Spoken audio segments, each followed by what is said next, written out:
Welcome to another episode of Unleashing the Future of Work. Good afternoon, good morning, or good evening, wherever you are tuning in from. I am tuning in live from Houston, Texas. Shout out to Texas.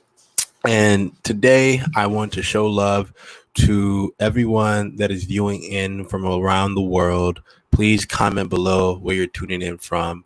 We've had an amazing, I think, an overwhelming amount of people who are tuning in from Nigeria recently, as well as the UK, as well as shout out to the home state, Oakland.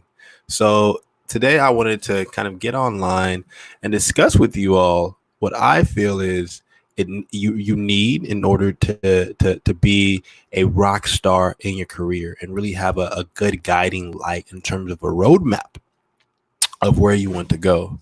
So today I actually was supposed to have a guest on, but today is really going to be about us, right? We're going to be talking about how do you define and create a roadmap for your career?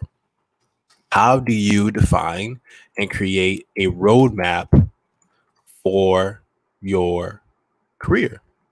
And I want to start by asking some of you who are tuning in from Cali, San Luis, shout out to Tom, Sophie, Sage, Steven, shout out to Steven, who's a frequent viewer. How have some of you defined your career roadmap? Do some of you know what your career roadmap is? Please comment below and I'll show you some love. So I'll give you some time so you guys can comment below.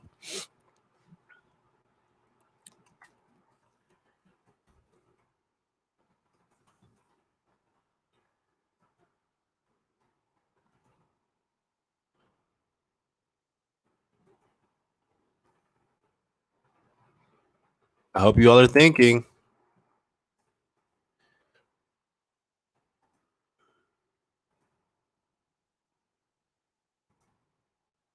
Save.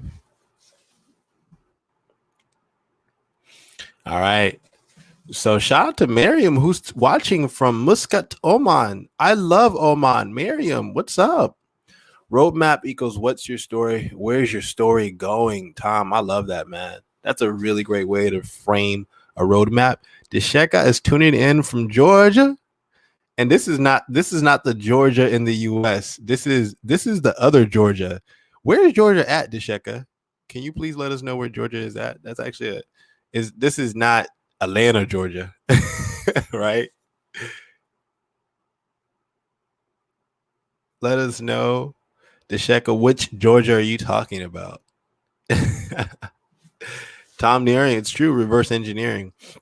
And we're going to touch on that a little bit.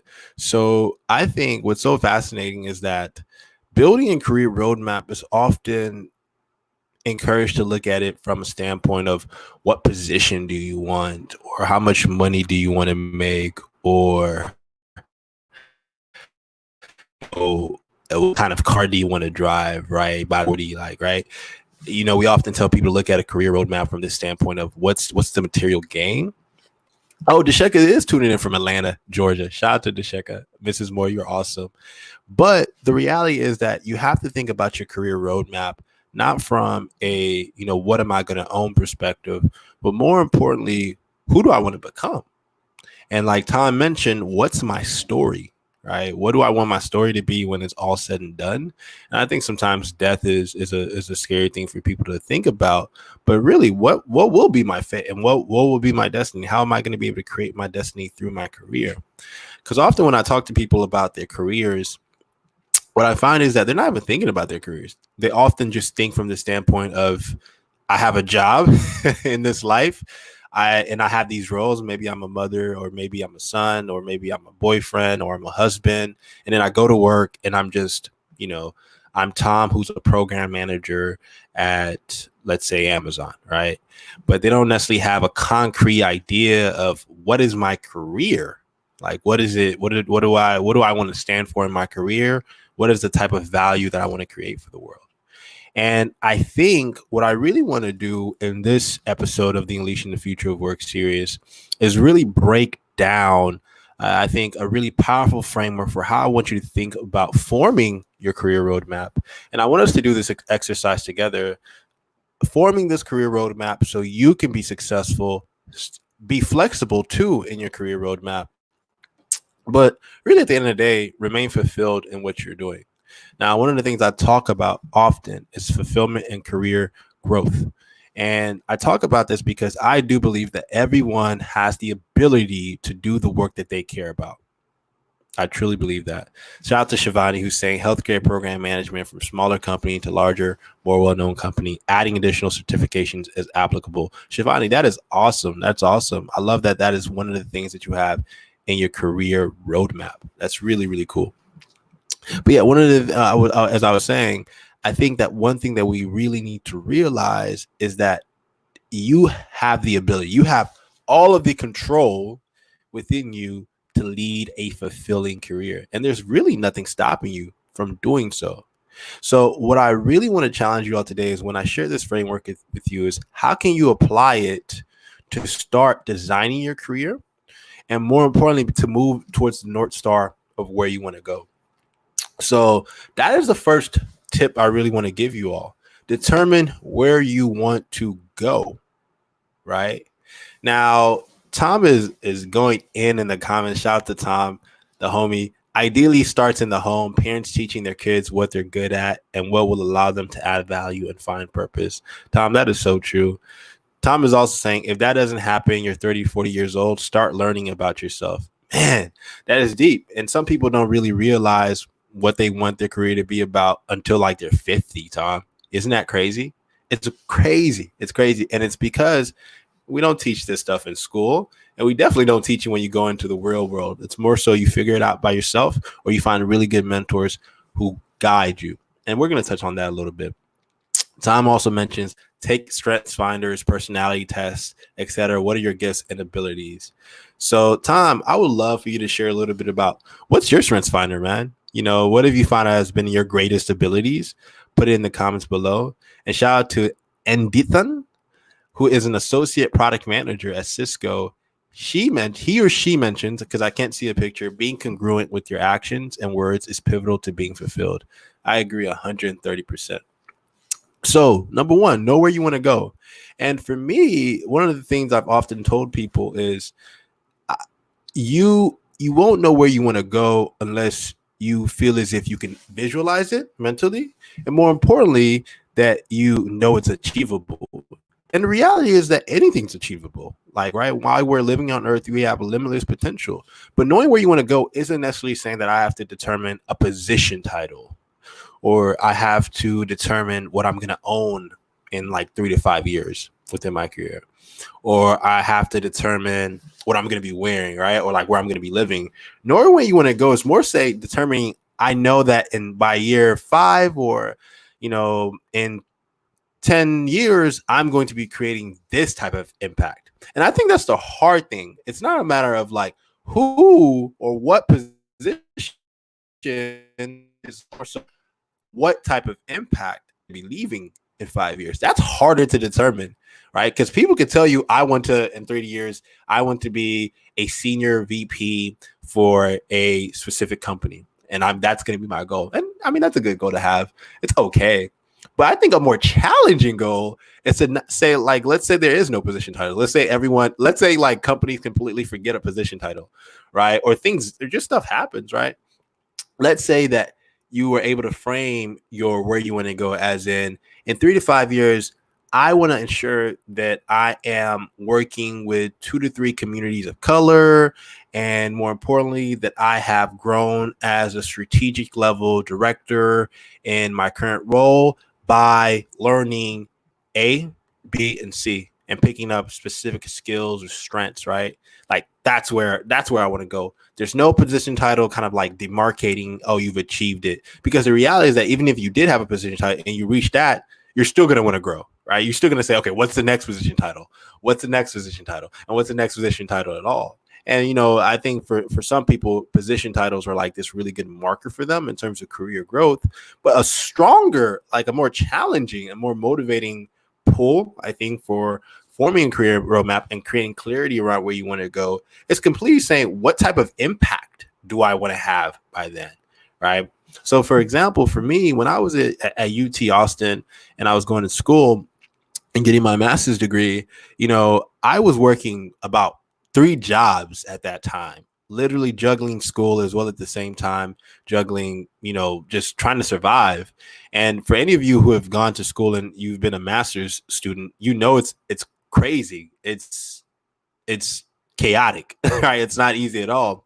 But one of the things that I really told myself throughout that entire process while at UT Austin and going to school was that, in 2 to 3 years, I want to be able to be doing the work that I love, in product management and building something that I care about, working on something that I care about. I didn't necessarily know, exactly where or, what position title I would have. I was open for life to give me kind of like an interpretation of where to go and kind of like to sense and respond. But I was more so very specific on the fact that I'm currently getting this education and I want this education to lead me to building something and to really like pursuing my passion. And really what I actually discovered was that when I like latched on to that's the type of impact that I want to have, I was motivated by the type of impact. I was motivated by, oh man, I want to be able to reach maybe 1 million people by building products or by stretching and applying my know-how in artificial intelligence, because I was really passionate about that and studying that at the time. So that was my guiding course, and that really led me to being active in terms of creating content, building community, and more importantly, my purpose statement, which I've shared with many of you all in the Unleashing the Future of Work community before. My purpose statement of really strengthening bonds through compassionate action was also kind of like a motivator for me too. So I had this kind of outcome impact that I really wanted to have on the world, and at the same time, I was being motivated and being driven by my personal purpose and mission statement. So all of that really allowed me to eventually get opportunities to work with Google. It allowed me to get an opportunity to work with Microsoft, one of the top tech companies in the world. It led me to meeting some amazing people when I formerly worked with WeWork. And it even led me to finding my amazing co-founder, Taban Cosmos, at Guide, right? And it led me to building the mentors and mentees community. It led me to doing all of these different things that I didn't necessarily write on paper. It was just more so things that I did because they tied back to my affinity and the long-term where I wanted to go, right? So determining where you want to go, once again, it doesn't have to be through this idea of saying that I have to be this person or I need this specific role. It's more so, what type of impact do you want to leave on the world? Because I think that's the more challenging question that people don't answer. Because they'll tell you, I want to make 500K. I want to make 800K or something. I want to be a millionaire by 30, which is cool. But they never tell you what type of impact that they want to have, because the reality is that, like, money will only fulfill you to the point in which you achieve that ceiling, and then there's more money you want, and then there's more money you want, and then there's more money you want. So, that's a never-ending fallacy in a sense. So I want to challenge you all to, when you're trying to determine where you want to go, what type of impact do you want to have? That's the challenging question. So shout out to Aditan, who's saying being congruent in your actions, once again, and words is pivotal. I agree with you. Oluwa Bukola says, I totally agree. Deciding on the kind of impact you want to make with your life can be a great roadmap even before you figure it out. I agree 100%, Mrs. Shaba. And I think the next one I really want to touch on with you all is finding the tools that you need in order to get to where you want to go. Now, what do some of y'all think about when I say tools? I would love to get y'all's thoughts on this. When I say tools, what do some of you all think about? Because I'm sure I'm going to get a variety of different answers and perspectives here. So I'll give y'all time to maybe put your answers and thoughts in the comments. Tools. So when I'm thinking about tools, I'm really thinking about it from the standpoint of what are the skills, and more importantly, what are the areas of expertise that you need, right, to get to where you want to go. So Shivani is saying mentors. I love that. That's true. That is a good point, and we're actually going to touch on that. That's going to be one of my next points, right? So tools could be a mentor, skills, right, a book, expertise, And tools could even be you changing your environment. It can actually even be you changing your environment, because our environment really actually dictates our progress, right? And one a great example for that is, for me, ever since I moved to the Bay Area to kind of pursue my passion for tech, and to just learn in that network. I'm learning all kinds of things. I stay motivated, and I think even just the environment, being in the Bay Area, has been as a tool and a catalyst for me to be hungry about my passion for technology. So for me as a technologist, just being in that environment makes me a better leader. It makes me a better thinker, and it even allows me to really just stay up to date in what's going on in tech, because there's so many people who are passionate about it, right, in the valley. So sometimes a tool could be even your environment. So I want you all to think about tools from a more, not from a very linear fashion from this, but this abstract fashion, that it can be a person, it can be an environment, and it can even maybe be an opportunity that leads you to that growth spurt or that next stage in your career, right? So even think about a job as a tool. Think about a job as just a tool that will get you to where you want to go and the type of impact that you want to create. So shout out to Miss Shaba for saying skills, and shout out to Shivani for saying mentors. And Shivani is adding a few more amazing gems: webinars, courses, podcasts, like the Unleashing the Future of Work live online podcast. Absolutely true. Or like John and I's Break Into Big Tech course, which you can check out on breakintobigtech.com. These are all tools that should lead you to creating some sort of outcome. And some of these tools can help you with motivating you, providing you with knowledge, or even just like a companion, right? In a mentor that will guide you and ensure that you're going in the right direction. And I think that leads me to my third point of finding a guide. I think, as Shivani was mentioning, from webinars to courses to podcasts to mentors, all of these things are almost kind of guiding you into a certain direction. But when I'm talking and mentioning find a guide, I want to be very specific on this. Find an actual guide, like find someone that can be a coach, mentor, or even more importantly, one type of guide that we don't talk about often is sponsor.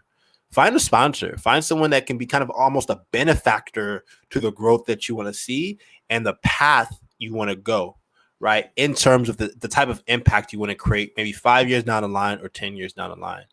And really, when you really find this guide, make sure that you're also giving value back to them as well. So one of the guys for me early in my career, when I was living in Austin and I was working as a user experience designer for one of these really amazing ad agencies called GSD&M. Shout to if anyone from GSD&M is currently tuning in and watching UTFO live. I was working with two amazing leaders called Derek and Maria. And for me, one of the things that was so profound about working with them is that early on in my career, they showed me what great, genuine, and almost like empowering leadership looks like, right? They never talked down at me. They never tried to overwork me, right? Like, because I was early in my career, so it's easy to have managers tell you, like, we want you to work extra hours more than you need to. They always listened to me if I ever had like insights or if I was learning something new in terms of in the marketing space or even in the tech space. And in my role, they really gave me a lot of freedom and agency to mold it, to make it what I wanted it to be. And one of the things that, that experience left this huge imprint in the sense of like, that's the type of leadership that I want that's the type of leader that I want to be. Right. And more importantly, they sponsored me in a sense, right, where they encouraged me to find mentors within the agency that we were working within. And it gave me big projects to where I can continue to learn. And the funny thing is that like I wasn't even a full-time employee with this company. I was just an intern, but I was really good at what I was doing. And I was working hard enough to ensure that I could maybe get a full-time role. I never really worked with GSD&M full-time, but that learning experience was almost one of my first forays in corporate America. And seeing exactly, what does corporate America look like? Is it a space for me? And what type of people would I meet, right? So one of the things I really took away from that experience was that it's really the people, the guides like a Maria and a Derek that make an experience for you, no matter where you work. And it's really them being intentional and looking out for you in terms of where you want to go in your career that will allow you to grow. So I actually think finding a guide, whether it be a sponsor, a mentor, or even a coach can be a guide, is really crucial to helping you reach that impact that you want to reach and that place you want to go. So I want to show love to the amazing people commenting right now on this live online podcast, and love to all of the 23 people who are viewing. I appreciate you, your attention, your time. Olua Bukala, Mrs. Shava is saying, wow, I've never thought of it from the benefactor point of view before. That's a light bulb moment for me. Mrs. Shaba, I'm so happy that I am helping you with, realizing that you need a guide and you need someone that's willing to be a benefactor for you. And I want to ask you all, please share this live online episode within your network if you are finding it valuable and you believe someone else within your network will find it valuable. Shout out to my boy Hafiz, who's tuning in, and he's an awesome stellar product manager working with one of the top automotive companies in the world. So shout out to my boy Hafiz. But yeah, please share this with your network and feel free to tag me on some of the notes that you took on this live online episode. Once again, one of the three things that we went over so far in terms of helping you determine and really crystallize on your career roadmap is determine where you want to go.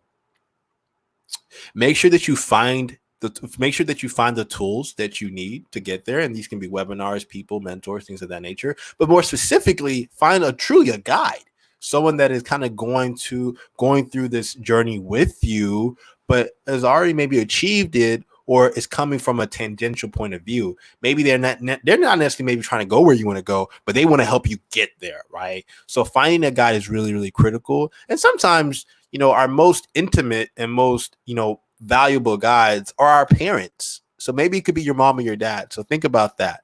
So shout out to my boy Tom, who says, look up Brad Smith on LinkedIn, lives in Netherlands with Anchor Coaching.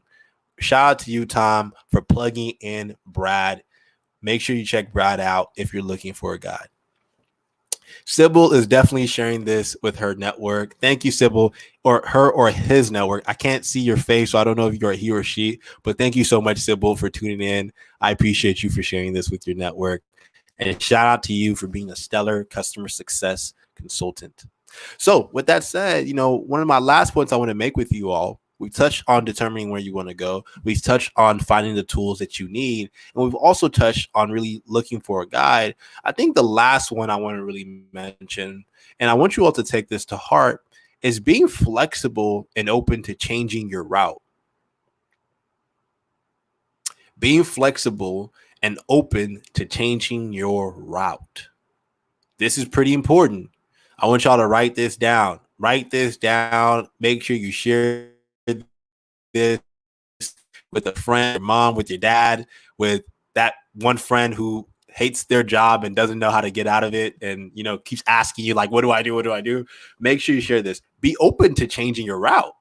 Because I think what people believe is that when something's not working, that they have to settle into this fixed method of, I'm just going to continue following this routine. I'm going to continue not feeling fulfilled in this job. I'm going to continue just slaving away for this manager that doesn't really like me, which is often the reason why most people leave jobs, not because they don't feel as if they have the growth opportunities. It's more so that their managers that they're working with don't want to grow them, and they don't feel as if they're growing at all, right? So they make either lateral leaps or they just exit completely. So you have to be open to changing your route and understanding that you are in the driver's seat. You're not a passenger in your career. You are the driver. Like, you are going as fast as you want to go, and you can go as slow as you want to go, and you can even just stop going And that's okay, because there are times where we don't need to be going too fast, right? And then there's times where we just need to find some harmony, stay balanced, and just chill maybe in our careers. That's okay, right? People take sabbatical years, people take parental leaves. You may need to raise a child. All of these things are a factor in our careers. So it's okay when we want to go fast, maybe really, really aim for the outcomes we want to achieve. And then it's okay for us to say, I just want to pause and take things slow. But I think the most important thing that I want to empower and really drive home with you all is you need to be open to changing your route and being flexible. And flexibility and adaptability is something I believe is a core function and skill for people who are creating a career roadmap that they believe in. Understanding that it may not look exactly like what you envisioned once maybe you achieve that end goal in a few months or a few years, but that understand that there might be opportunities that come your way that you need to follow through on because they'll lead you in the same direction. Or that when things aren't working with a job, it's okay to exit, right? Or when you don't feel as if you're feeling it, like it's you're not feeling that level of fulfillment, it's okay to exit, right? So here's one of the habits I want you to all to kind of apply to ensure that you're open to changing your route. Every single week, do something different. Literally do something different, as in a sense where I know some of you all may be in 1 year, 2 years, 3 years, maybe you're looking to move, you're looking for a promotion or whatever, or you're looking to build your personal brand, right? Whatever the goal is within your roadmap, what are you doing differently every single day that can, in a sense, maybe create a level of positive friction to get you there, but it's not the same thing you've always been doing. And a good example of this, just this is a pure practical habit, is maybe learning something new that is completely unrelated to your wheelhouse or your area of expertise. Maybe, and that can inform your perspective, right? So I know maybe some of you are really investing in your personal development or your area of expertise, such as marketing, product management, whatever it is, or customer success. But what if you learn something about, let's say, organizing an event? So maybe you can organize an event in your local community, right? Something that's like not related to something that you think you should be knowing, but it could help, right? And this is just something to allow you to be more flexible in thinking about how do you achieve whatever goal you want. That's one, right? Another habit that I really want to encourage you all to do, and this is one that I practice, is talk to someone that is not in your area of expertise. Talk to somebody that doesn't come from your background. They may not come from your culture. They also have no idea what you do in your role. Like, they could probably not even explain to you what a job description for your role is, right? Talk to people in different industries, right? And just ask them, like, get to know them. See how maybe you all can add value, collaborate, because what you'll see is that these types of kind of like dynamic interactions and unexpected interactions, they create positive friction that could lead you to new opportunities that are really well aligned with your goals, right? And I think people often forget that, business, relationships, life is a matter of, creating possibilities. It's not being static, not thinking in the same way or doing the same thing every single day.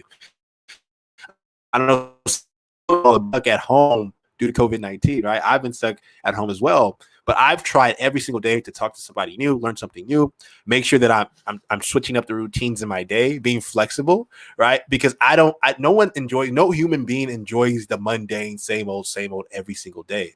We just don't. Like, that's not human nature. We enjoy meeting people, we enjoy learning new things, we enjoy growth, and to a degree, we actually enjoy change when it's gradual, right?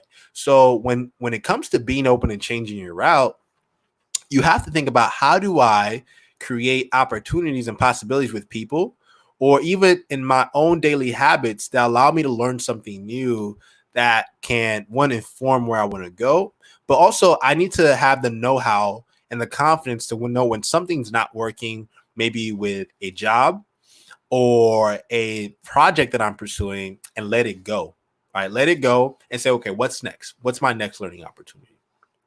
So I want to really encourage you all to do that. Shout out to Tom, who says journal about what brings you life, and it can be super helpful in finding new routes. Tom, you're awesome, man. Dude, I love you, Tom. You're great.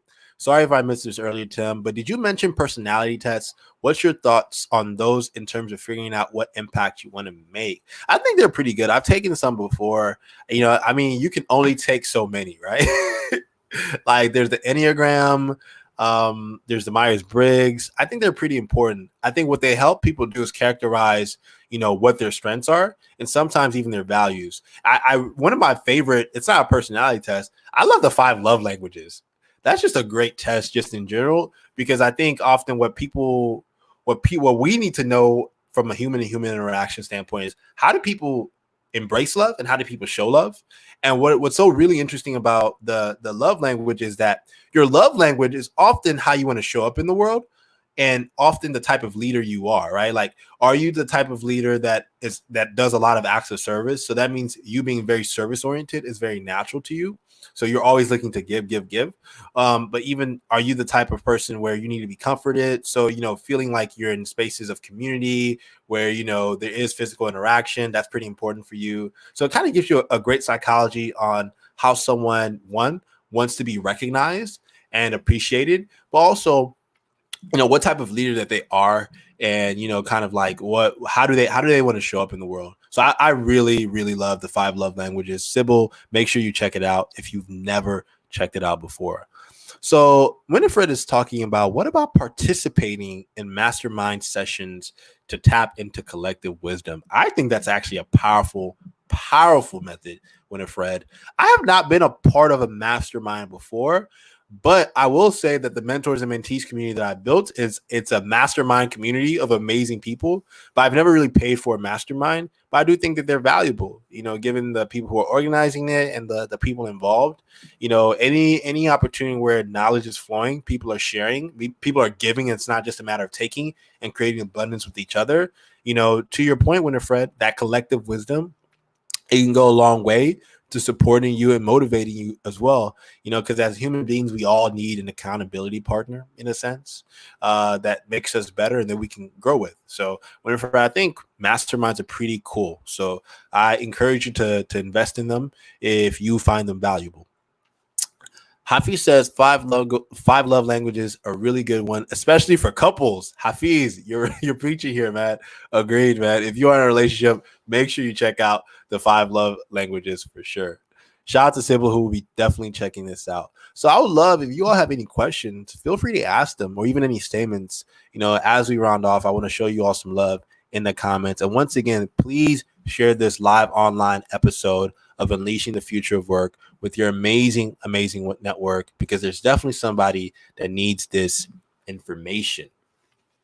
So I want to show love to the people on Facebook.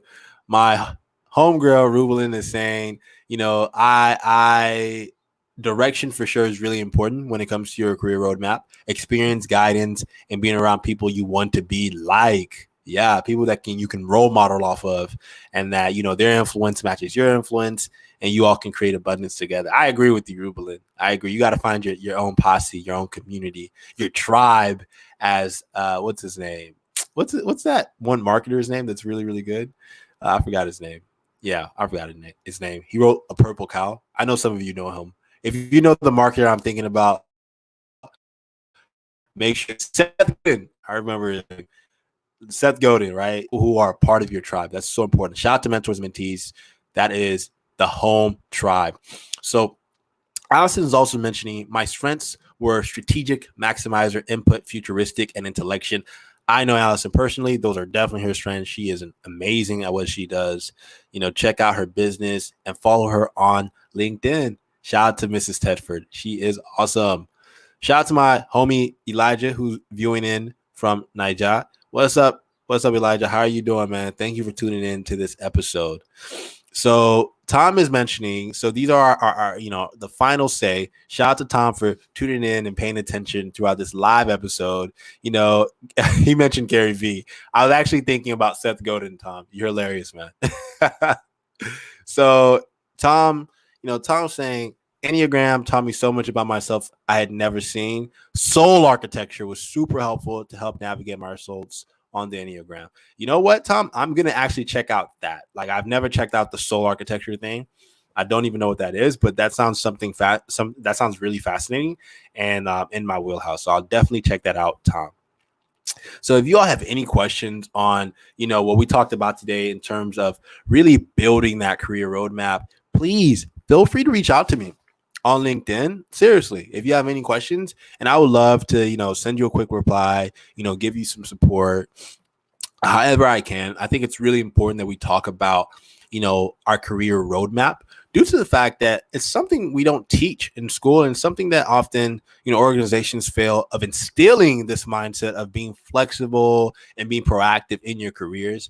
And I think any organization or, anything that you're a part of that's encouraging you and challenging you to seek, the momentum and growth that you want in your career, that's a great organization. That's a great tribe to be a part of. And I want to show love to the mentors and mentees community. If you're interested in joining the mentors and mentees community, check us out on Facebook. We are a powerful, over 100,000 plus member community that is scattered all over the world, that is strengthening each other and looking to ensure that we all grow together and achieve career fulfillment. Because the goal is career fulfillment, y'all, not just career satisfaction, not just career progress, but what I like to call career fulfillment. So make sure you check out the Mentors and Mentees A Guide community. And I want to show love to my boy Hafiz. What are your thoughts about those, especially new to the work environment, who struggle from cognitive flexibility in the workplace and how they can overcome it over time? Man, that's a really great point. So cognitive flexibility, to Hafiz's point, and I want to touch on Hafiz's question because he's a longtime viewer and he's an awesome guy. Cognitive flexibility is being open to change, especially when the organization requires it and when the market is dictating it, right? So some people really get stuck in a routine, to Hafiz's point, when it comes to being new in the work environment, or even not even being new to the work environment, being conditioned to the work environment, right? And their routines and not understanding, you got to change things up. Like you got to think about, how do you iterate? How do you improve? How do we maybe transfer this knowledge? Or, how do we bring in some new perspective? I believe, Hafiz, is that, when in terms of helping people get accustomed to change, you don't challenge them or you don't ridicule them. I think you incentivize them, one, and two, you paint a picture of why change is beneficial in terms of greater outcomes, and even so, like at an organization level, but also at the individual level, right? Because people don't change things so they can make other people's life better or worse. And if you are that type of person, that sucks. You shouldn't be that type of person. But you kind of always have to have this mindset of open-mindedness, and you really cultivate that if you start really developing your emotional intelligence, I found. All right. So people that you see that don't have a high level of emotional intelligence, they suck at being open-minded. They aren't flexible. Like they are just very they're stuck in just their way of thinking, whether it be the industry that they come from or the years of expertise that they have. They've never really developed this emotional intelligence to say, maybe I may not agree with that point, but I see that perspective, right? All right, I may not fully that might not be fully my understanding of the world, but I see where that person is coming from because I have the level of emotional intelligence to understand that this person's perspective may not exactly be right, because we're not the right or wrong is, the world is not just black, not just white. It's always there's always a gray, a midpoint that we all can achieve together. But you have to kind of have this level of emotional intelligence to say that I have the level of open-mindedness to know that, that this change isn't natural to me, but I'm open to listening and following along, gradually adapting, right?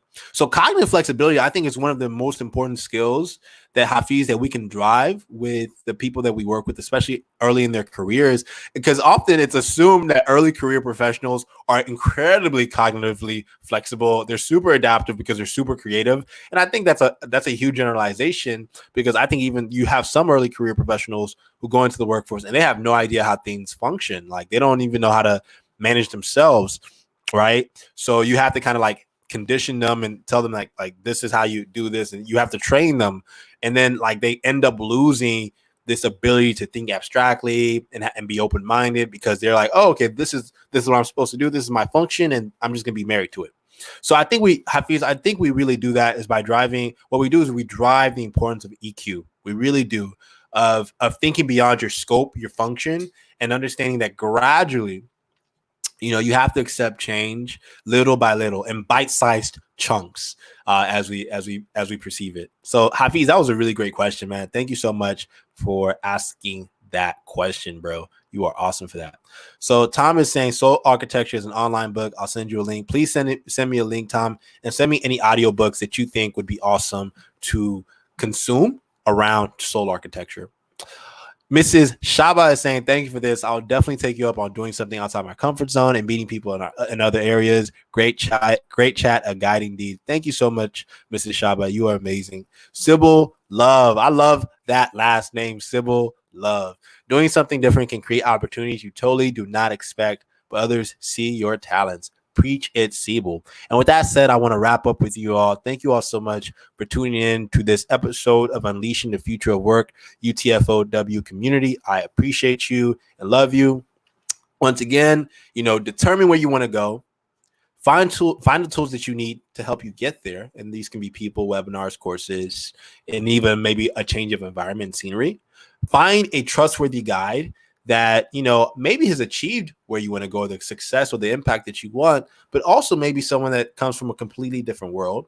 And then last but not least, being open to changing your route, being flexible and adaptive. And you really chisel this habit by almost, in a sense, I like the way I like to term this is creating a little bit of chaos in your day every single week, right? Like do something different, something that you're not used to. Right? Something that's completely that will make you uncomfortable. And often, that simply for people could be talking to someone that doesn't come from where they come from, that doesn't look like them, doesn't have their same culture, doesn't have the same role, isn't their teammate at work. Like really do something, pitch somebody that makes you like, oh my God, if I could talk to this person, if I can, work with this person, it would be really cool. Right? So do something that brings a little bit of chaos to your week, to your day, but could potentially lead to a great opportunity. So that is it in summary. Thank you all so much, Unleashing the Future of Work community, for tuning in. Last but not least, if you're interested in being a guest or sponsor on the Unleashing the Future of Work live online podcast, please check out utfow.com, utfow.com. I love having amazing guests on the show who can talk about really brilliant things. And most importantly, having amazing sponsors on the show who want to get their message out to the world, get their brand out to the world as well. So check out utfow.com and also realize that this is UTFOW, a guide podcast. We are really excited for everyone that tunes into these episodes and our amazing community that we are growing. So shout out to the Unleashing the Future of Work community. Make sure you check out Mentors and Mentees. And also, last but not least, check out breakintobigtech.com. If you're interested, if you are a non-technical professional and you want to start a technical career in tech, check out breakintobigtech.com. It is the course that my really good friend John and I are doing to help non-technical professionals get jobs in the emerging tech industry.